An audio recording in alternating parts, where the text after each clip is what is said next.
Mbotele Mpangi, Mbotele Zola Mpangi, Nganio, toujours au poste. Comme toujours, c'est un plaisir renouvelé de me présenter devant vous, toujours dans le cadre des communications du Centre Nungu. Je vais commencer par m'incliner d'abord devant la conscience divine unique, Mama Wandombi, à travers toutes ces dimensionnalisations. Matondo à vous les Mpangi qui prenez de votre temps afin d'écouter les communications que je mets devant vous, que je mets à votre disposition. Et donc, ce matin, je me présente devant vous avec un mot que nous connaissons tous, un mot très important dans ce qui concerne nos opérations énergétiques. Et ce mot, c'est Kisombe. Alors, avec l'inspiration des Bakulu, je me donne donc ce plaisir de vous présenter ce que j'ai pu concocter au sujet de ce mot qui est d'une importance capitale. Alors, Kisombe, c'est quoi exactement? Kisombe, c'est une expression Congo qui découle du mot Nsombe. Mais Nsombe, c'est quoi? Nsombe, c'est le mot Congo qui renvoie à jeune, un petit, un enfant, quelque chose qui est jeune, enfin, une personne jeune. Ça renvoie à petit, ça renvoie également à nouveau-né. Nsombe est aussi le mot pour parler d'une larve qu'on mange, la larve de scarabée du palmier, par exemple. Et en lingala, pour ceux qui sont ceux qui parlent lingala, Nsombe, c'est ce qu'on appelle aussi mbinzo. Mbinzo. C'est un mot qui regorge également des informations très importantes. Alors, avant de continuer donc l'examen de ce mot, j'aimerais vous faire un rappel qui est très important. Vous savez, les Mpangi, il y a ce que nous disons des mots et ce que les mots disent d'eux-mêmes. Et moi, ici, je suis dans l'opération de ce que le mot Kisombe dit lui-même.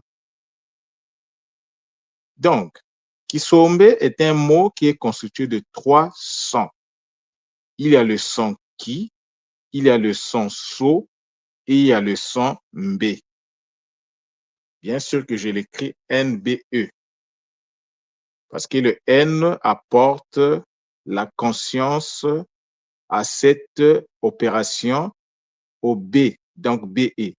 B est la matrice, E est l'énergie, N est la conscience. Donc, c'est un son qui est complet. Ceux qui ont les cours du Kikongo, j'en ai beaucoup parlé, les sons complets et les sons incomplets. J'en avais parlé. Donc, le Ki, dans Kisombe, bien sûr, est le son, c'est un son de l'interconnexion de l'énergie divine reconstituée dans le Nza. Cette expression reconstituée dans le Nza, je l'ai expliqué depuis les cours du Kikongo et même dans mes communications, donc je ne vais pas revenir là-dessus. Mais les explications avaient été données. Donc, c'est avant tout un son. Et tout son représente un symbole sonore. Les symboles ne sont pas seulement physiques. Ça peut être sonore. Et oui, l'impact. Donc, lorsque tu entends qui, ça doit t'interpeller. Mais le qui, c'est un mot qui a plusieurs sens, qui peut renvoyer à plusieurs réalités. Mais ici, je vais me focaliser à la réalité que je trouve, moi, en adéquation avec le mot, avec ce que je veux faire passer comme message. Donc, le qui, c'est l'énergie qui entoure toute réalité. Nous sommes tous dans des bulles. Là-dessus, tout moi, nous avez bien expliqué ça. Après le qui, nous avons le so, SO. Le so est le son de l'action de l'énergie de l'élévation. Le S ici représente la matrice qui donne la forme à l'énergie. Une matrice donne toujours la forme à l'énergie. Alors, le Sceau est donc une matrice qui permet à l'énergie de l'élévation de prendre forme.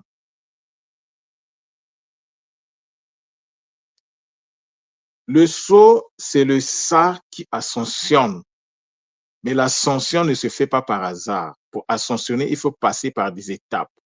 Donc, le Sa est passé par le Sou, le C, et à la fin, il arrive au Sceau. Mais lorsqu'on dit ascension, attention, l'ascension ici, ce n'est pas une opération unique. C'est une opération qui se fait par palier. Tu étais au niveau 1, tu montes au niveau 2.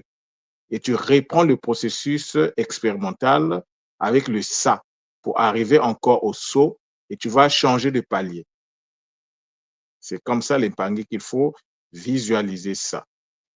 Maintenant, le dernier terme qui est le Mbe, N-B-E. Donc, ce que ça traduit ici, c'est le Mbe, c'est le Mba qui reçoit l'énergie enfantée. Le Mba lui-même est rentré dans un travail pour se transmuter en Mbo. Et lorsqu'il se transmute en Mbo, ça veut dire qu'il a enfanté, mais ce qu'il a enfanté, il doit le recevoir. Donc, après le Mbo, c'est le Mbe qui intervient parce qu'il faut, ce que tu as sémé, mais tu dois récolter. C'est ça qui se traduit ici.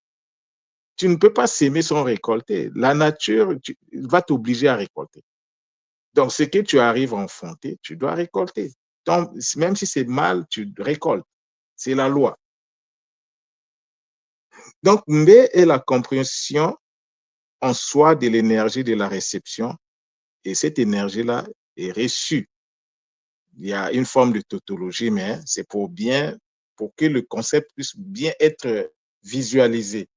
Donc, le Mbe est la compression en soi de l'énergie de la réception. Si on enlève le N qui est devant le Mbe, ça change tout. Ça change tout. Vous devez savoir une autre règle.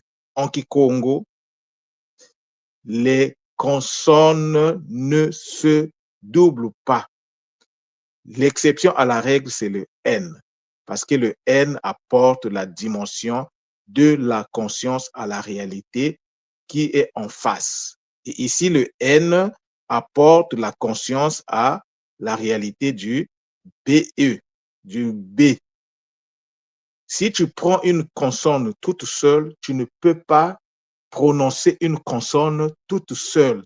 Ça ne se prononce pas, ça ne se vocalise pas. Parce que ce qui donne la vocalisation, c'est le son. Donc, tant qu'une consonne n'est pas associée à une énergie, on ne peut pas vocaliser. Bien sûr qu'il y a une possibilité d'exprimer cela. Et ça, c'est une partie que j'avais bien expliquée et longuement expliquée dans les cours du Kikongo. Je suis resté longtemps sur cette thématique-là. Les consonnes ne se doublent pas parce que nous parlons une langue qui est une langue qui est syllabique. C'est des syllabes, des sons. Mais pour qu'il ait son, il faut qu'il ait énergie. Mais l'énergie est incarnée par les syllabes. Ce sont les syllabes qui donnent le son. S'il n'y a pas de A, tu ne peux pas dire ta. Si tu te retrouves devant un TA, tu ne peux pas le dire. Comment tu vas le dire? Parce que c'est le A qui va te donner le son. Ce sont les voyelles qui donnent les sons. La sonorité vient des voyelles et non des consonnes. Lorsqu'on dit, on écrit T, lorsque tu prononces T, en fait, tu as prononcé TE. Lorsque tu écris N et tu dis N, en fait, tu as prononcé NE. Mais le N, tu ne l'as pas écrit. C'est comme ça qu'il faut voir la chose. Donc, Kisome traduit donc la réception en soi de l'énergie de la réception en soi de l'énergie de la réception à la suite de l'action de l'énergie de l'élévation. Le ki de Kisombe représente la source qui va alimenter tout le processus du Kisombe. Toute chose doit disposer d'une source. S'il n'y a pas de source, il n'y a pas de fleuve. Le fleuve Congo existe parce que le fleuve Congo a des sources. le fleuve Congo est alimenté. Si cela est vrai pour le fleuve Congo, cela doit être vrai pour nous, cela doit être vrai pour tout ce que nous faisons. Ce qui est vrai à l'échelle micro l'est également à l'échelle macro. La notion de la similarité, la notion fractale. J'ai abordé encore ce sujet-là la dernière fois. Donc, le Kisombe traduit le processus de transmutation et de transformation, à l'exemple des larves de la plupart des insectes. Le Kisombe est donc l'énergie qui enveloppe et accompagne la transmutation ou la transformation d'une réalité. Le Kisombe, donc, c'est une opération constante et continue qui demande d'être renouvelée en respectant les cycles du fonctionnement de Mamantoto. C'est pas pour rien qu'on en fait 4 par année. Et oui, l'Impangi, c'est comme si on renouvelait notre allégeance aux réalités qui nous concernent, aux Mabundu, aux 12 Mabundu et aux 4 éléments de, aux 4 éléments de l'univers. Donc, il faut toujours renouveler lorsqu'on participe à un Kisombe. C'est pourquoi c'est très important de participer au Kisombe. Ce sont des moments qui nous permettent de nous transformer, de transmuter. Il y a beaucoup d'Impangi qui reçoivent des cadeaux lors de ces moments-là. Ce qui est triste, c'est que après, ils ne font rien avec ces cadeaux-là. Ils ne travaillent pas sur ces cadeaux et à la fin, les cadeaux ne donnent aucun résultat.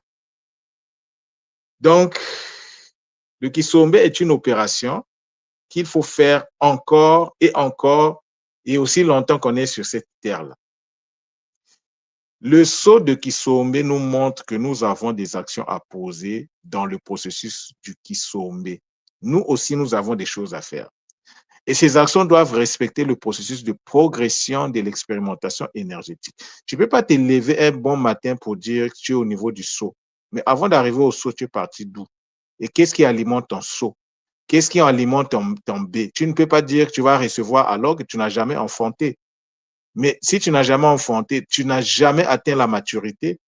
Mais si tu n'as jamais atteint la maturité, tu n'as jamais accumulé l'énergie nécessaire pour faire le travail afin d'arriver à la maturité. Mais comment tu peux prétendre dire que tu vas faire le mbé?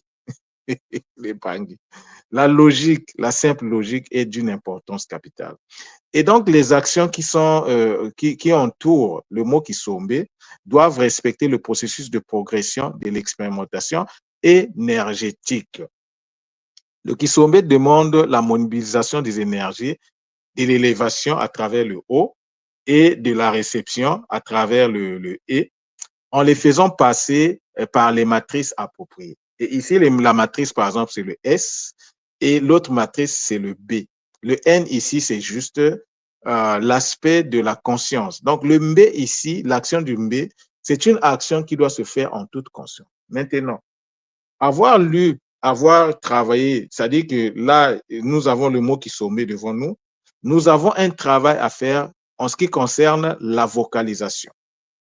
Maintenant, toi, tu ne sais pas comment on équilibre les mots, tu ne sais pas comment on travaille avec les mots, tu ne sais pas comment on fait les choses, tu vas te mettre à vocaliser le mot qui sombe. Tu vas te retrouver avec des résultats, bon, qui vont refléter ce que tu fais.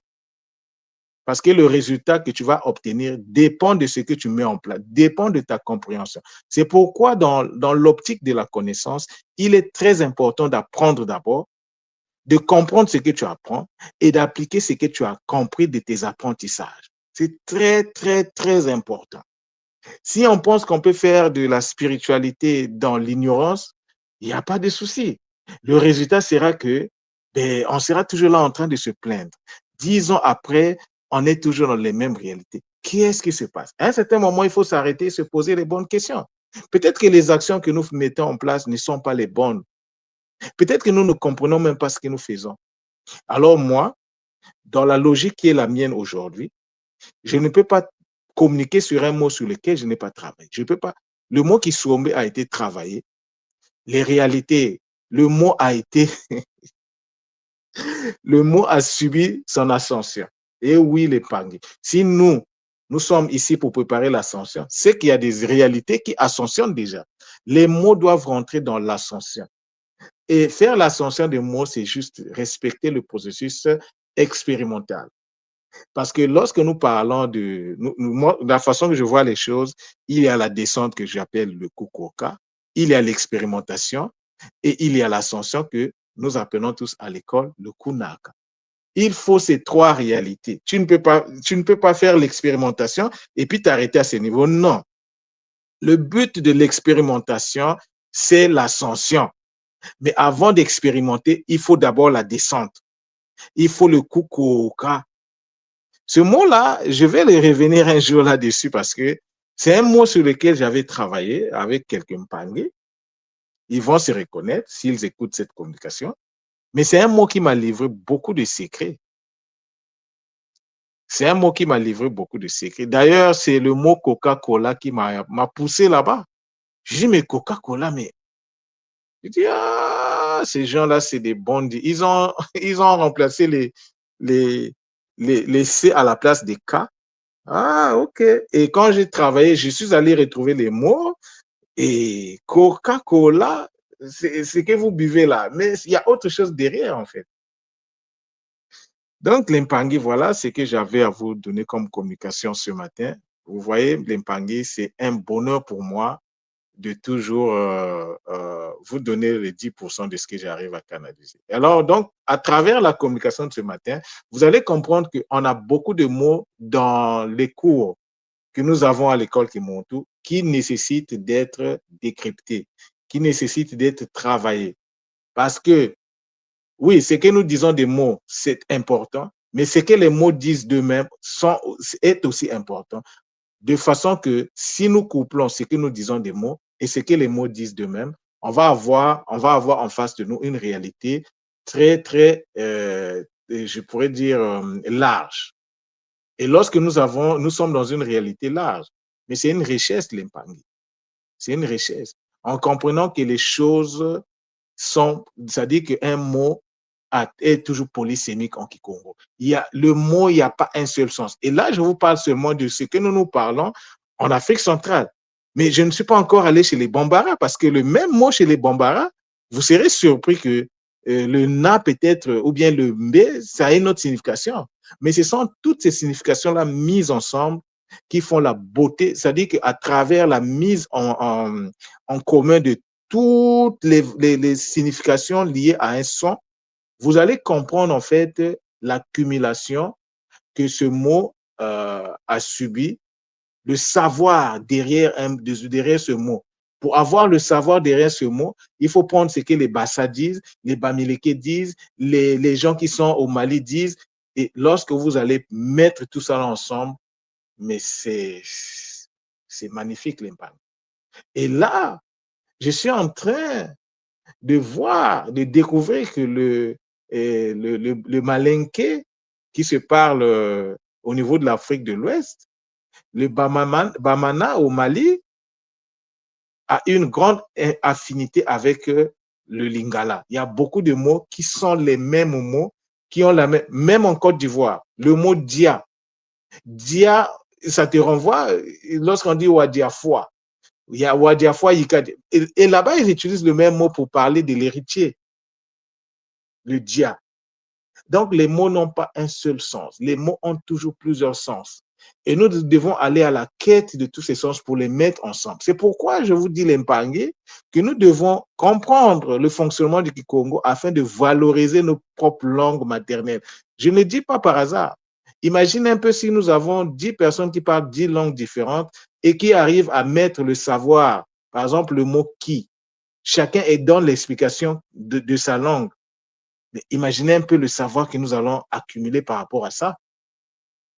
C'est ça l'enjeu, l'Impangui. Tout est dans la langue. Tout se trouve dans la langue.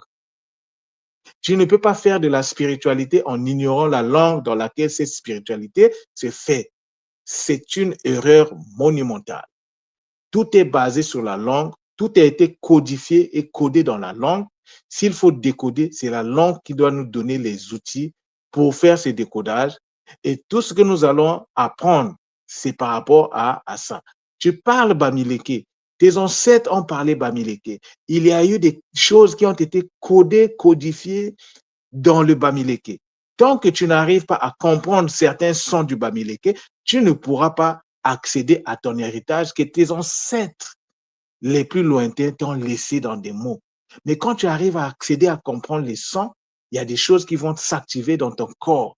Parfois, tu es surpris de voir que tu arrives à faire des opérations compliquées, spirituellement parlant.